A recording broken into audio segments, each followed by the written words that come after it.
Okay, I said. So, perhaps you could explain it to me. Why is it so strange that I'm not strange? Well, young man, there are a great many reasons for that.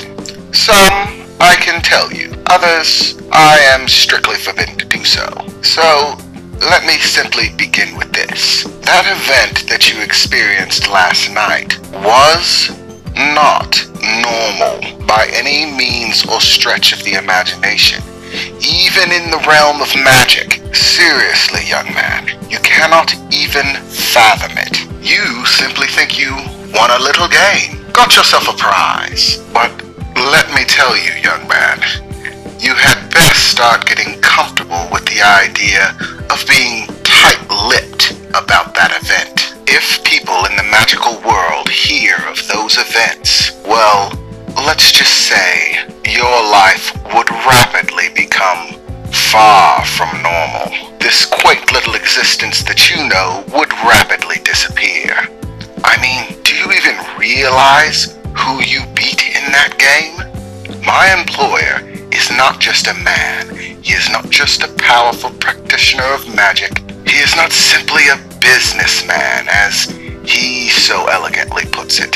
He is legend. He holds standing power and influence far beyond what you could imagine. He has accomplished deeds that no one thought could be done, that entire armies have attempted and failed. A man who has been through the gates of hell themselves and come back. A man who has battled one of the most powerful entities in all of existence, the Archangel Michael himself, to a standstill and lived to tell about it. A man who bested Aldius, the god of games, ruler of an entire realm. In all recorded history, as long as there have been records, as long as anyone has known anything about him, no one has ever beaten him in anything. You believe beating him was simply random chance, the luck of a dice roll. But I assure you there have been many who have tried to gamble with him before, and for whatever reason, be it the hand of fate, destiny, sheer blind luck, who knows, he never loses in anything, no matter how small. He is a man who has become synonymous with victory itself. There are many in existence who wish him dead, who, if they were to have their way with it, would simply do away with him altogether. The problem being that they can't. There's an entire magical world, a community of people who practice magic in all its forms. We have our own systems of government, laws, and order. And do you know what we do about my employer? Nothing. Nothing at all. At this point, the entire magical world has decided to label him somewhat of a force of nature. The same way you would label a typhoon, a hurricane, a tornado, simply a natural disaster, something unavoidable, something that you can neither stop nor sway. If it shows up, you just batten down the hatches and pray that you're not blown away. There are people in this world and others who, if they found out that you were able to beat him in any way, would pull you apart at the seams just for a hope, a glimmer, an idea as how you were able to achieve something that no one else has. You are a 10-year-old who bested the devil, as we often call him, as well as Pinstripe, the suit, the barterman, the dealer, the man at the crossroads, the businessman. And in fact, as far as my knowledge is concerned, no one actually knows his name. At least that is as far as most people are concerned. But despite popular opinion, he does have one. And I am one of only a few people who actually know what it is. In all of existence, I believe, at this point, there are only 3 people who actually know what his name is. And I assure you there are people who would kill for even that. So, young Regimen P. Worthington, are we beginning to understand why I might be here why I would be so curious as to you, who you are, how your mind works, your life, your origins. Does that explain things? Her expression was dead serious. I tried to stay focused as she spoke, thinking over the things she was saying. I really didn't think about it that much. I mean, I knew Pinstripe was legendary, but would people really come after me just because I beat him in a random dice roll? So, young Regiment P. Worthington, I would ask for your own safety that you not speak of the events of last night to anyone, unless of course you feel as if you could trust them with your life, because I assure you that is what you're trusting them with. I took a deep swallow of the lump in my throat. Things have suddenly become intense early in the morning. The blonde woman slowly approached me, kneeling down in front of me, and gave me a very sincere expression.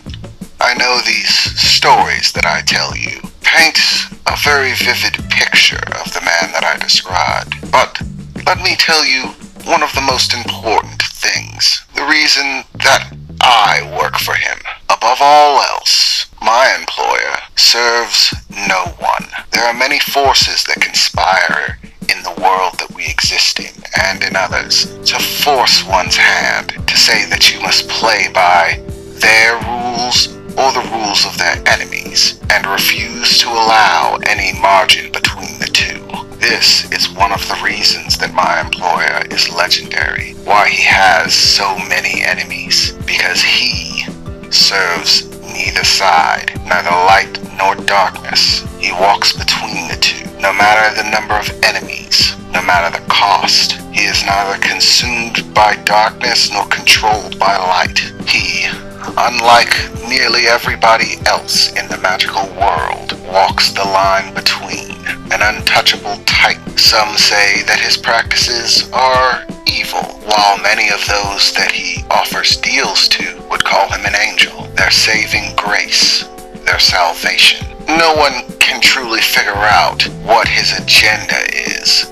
Is he good or bad, light or dark? Because as I said, most people assume that you have to be one or the other. But my employer, and seemingly my employer alone, is one of the few people in all of existence who believes that you don't have to be either. That everyone that exists is a balance of both, and that being bound to one or the other only offers you a limit.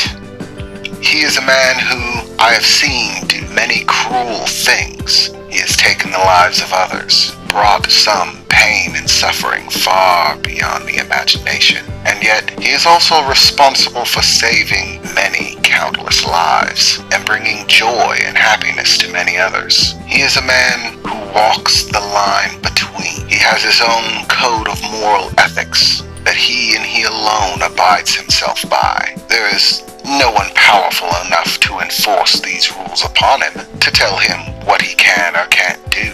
And yet, despite all of his power and influence, he himself is never unfair or unjust in the things that he does. If he brings you pain or suffering, it's usually because you have brought pain or suffering to him or someone else. If he extends his hand and lifts you out of the fire, saves your life, brings joy to you and those around you, often at times it's because he simply decided to, because for whatever reason he felt like it, felt they deserved it. I work for him because despite all popular opinions and beliefs, I believe he is truly a man of honor, despite his many flaws, and I assure you those are numerous, she said, rolling her eyes. So, if you would, don't judge him too harshly, she said, standing back to her feet. Regardless, I suppose I just wanted to get a look at you.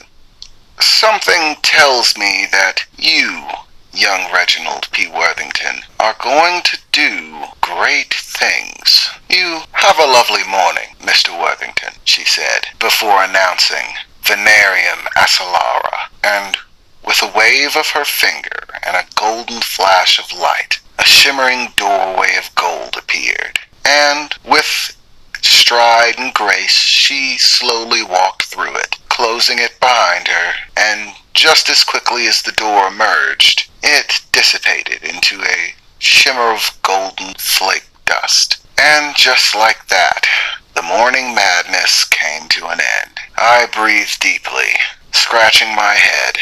I really hope the rest of my day is less complicated than this, as if I didn't have enough to think about.